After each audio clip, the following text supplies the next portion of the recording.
Stretch out the dreams from my mind. Granny's got the scoop, let's unwind. Birds are chirping, singing their tune. Mystery of the day coming soon. Cup of tea and a buttered scone.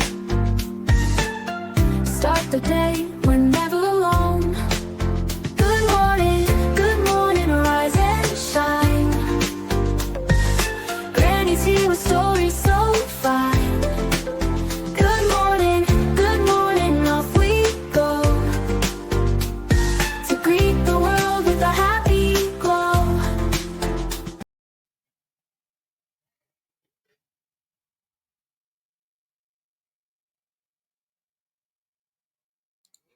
Good morning, everybody.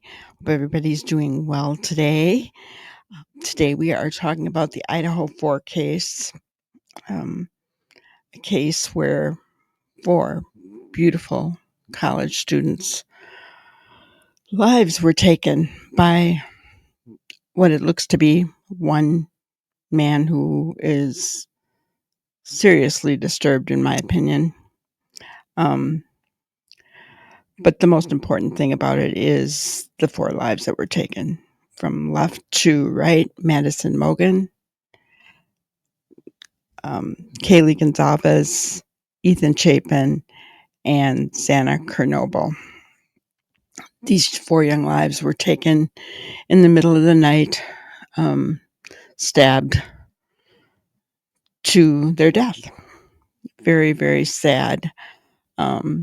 And Brian Koberger is being charged with their murders, facing the death penalty. I will say that Brian Koberger has a very good lawyer, Ann Taylor, which, all defendants should have representation, correct? I just don't like it when they go so far. Excuse me, guys. Sorry about that.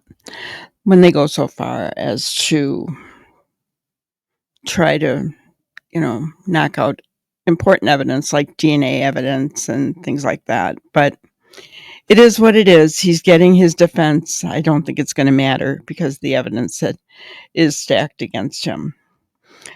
So we're going to listen to a short clip today, not very long, but just enough to let you know, they're having hearings leading up to the trial in August, which we will be covering.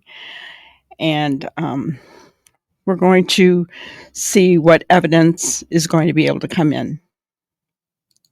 All right, here we go. Prosecutors and defense attorneys in the University of Idaho murder case have squared off in court over critical evidence ahead of this summer's trial. Brian Koberger's lawyers argued with prosecutors yesterday about rules for the trial. Everything from the weapon used to kill 4 college students to the names that can be used to describe their alleged killer. Jonathan Vigliotti covered that hearing. Jonathan, good morning.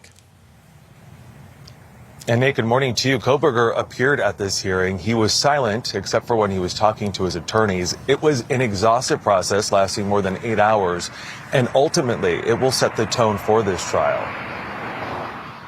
Inside this courthouse, attorneys spent hours in front of a judge on Wednesday arguing about evidence and testimony in Brian Koberger's case. And use of the term psychopath or sociopath. The use of specific language was a point of contention from the start. The judge, siding with the defense, said prosecutors won't be able to say the words psychopath and sociopath during the trial. The judge also decided that prosecutors will be able to show Koberger's Amazon shopping data. They say it proves he purchased the potential murder weapon, a K-bar knife. The defense is entitled to challenge the data in terms of, does it really show who bought it? Koberger's defense asked the judge to exclude what they say is unreliable testimony from a surviving roommate who claims she saw a masked man with bushy eyebrows in the house that night. The judge did not immediately make a ruling on this. Koberger is expected to stand trial in August. He's charged in the stabbing deaths of Madison Mogen, Xana Chernobyl, Ethan Chapin, and Kaylee Gonzalez. I'm going to enter not guilty pleas. Not guilty pleas have been entered on Koberger's behalf. I think the case is over. Just a matter of process.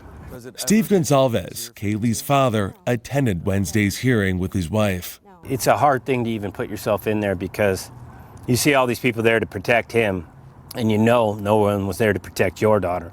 Gonzalez and his family are preparing themselves emotionally for the evidence that could be shown at trial. What's your biggest fear? Hearing something that I can't forget. I don't want to diminish how beautiful these children were with something as ugly as what this person did.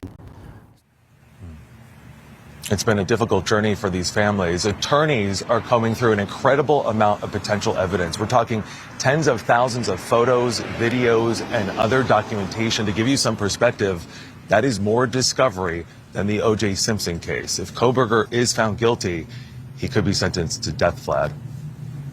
Jonathan, we were just all saying how heartbreaking it is for the families of the victims to be in that courtroom. Thank you very much for your reporting. We appreciate it. So there you have it. I found it funny that defense was worried about the prosecution calling Brian a psychopath or a sociopath in the trial. I mean, I think that's going to speak for itself with the testimony. Not a big deal, right?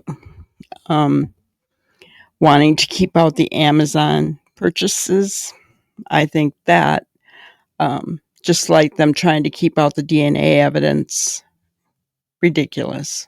Like that's not going to be allowed. Whatever. That is important to a trial. Whether the person is innocent or guilty, the jury has a right to know that information, right? And yes, what the family is going through and what they're going to be hearing in court in the trial is going to be really difficult for them. I know that Ethan's family has said that they are not going to be attending the trial. Ethan was one part of a triplet situation, and his other brother and sister went to the same school. They were all there at the same time. So very difficult, I think, and probably a good thing that they're staying out of it, just for their sakes. Like they said, Ethan's mom said it, it's happened, it's over. Nothing's going to bring him back, right? And so, they're moving forward in a positive sense, and that's wonderful for them. I think if it were me, I wouldn't be able to. I'd have to go.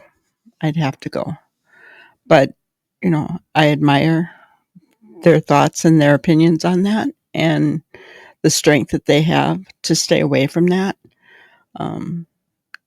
And I mean, they know what they can handle, right? And if they want to remain positive and just remember Ethan the way that he was, and that's totally up to them.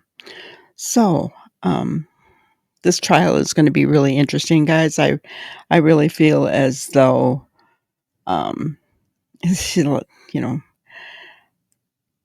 it's going to be one of the biggest trials of the year. We've been waiting for it for a long time. And I really feel like it is going to be one of the biggest trials of the year. And I pray that justice comes for all 4 victims. Again, I just want to name who they are: Madison Mogan, Kaylee Gonzalez, Ethan Chapin, and Xana Kernodle. So, thank you guys for being here. Please hit the like button on your way out. Hit the subscribe and the notification bell so you get notified when we go live, which is most nights at 5 p.m. Central.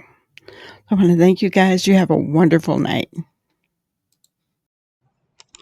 Thank you for watching another episode of Granny's Crime Busters. We really appreciate each and every one of you.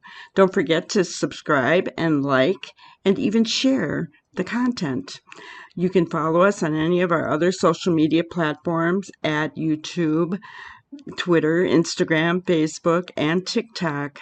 We really appreciate you guys, and you can also email us at grannyscrimebusters@gmail.com. Thank you so much, and we will see you on the next one. Thanks, guys.